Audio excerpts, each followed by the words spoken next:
ថ្ងៃសុខសួស្ដីថ្ងៃមង្គលសេរីបើខាងថ្មីដ៏ស្រស់មានស្នេហ៍មើលកំឡុងក្រមុំក្មេងចាស់ទុំបន្តមកហោហែ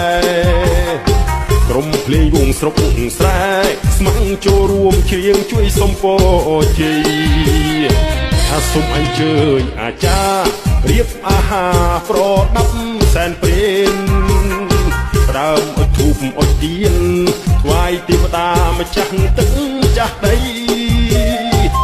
ជូបខ្វៃមន់ស្ងោយឺពងទៀននំប៉ែននំពាសាប្រៃ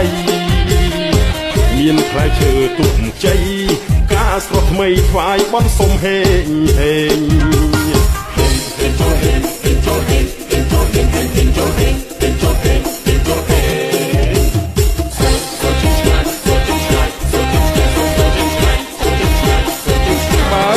ៀមពេលណា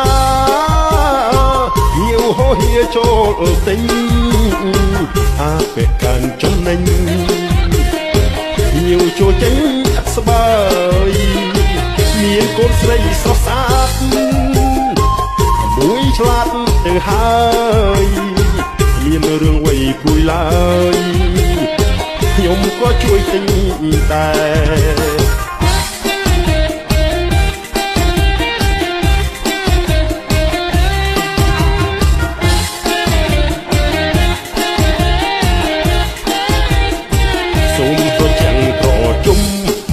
សុខុមសប្បាយគ្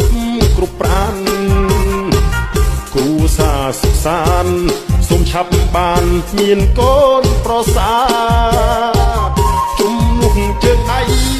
ទោះយប់ថ្ងៃជួយសពកិច្ចការ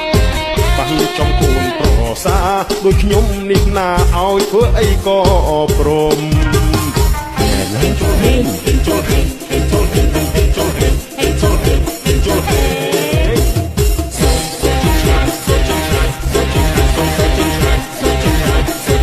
យើងគងភ្លេងស្រុកស្រែច្រៀងសុំស្នេហ៍ដោយស្មោះសុំទានអភ័យសន្តោសបើស្នេហ៍ពុះជ្រុលហើយសូមប្រណី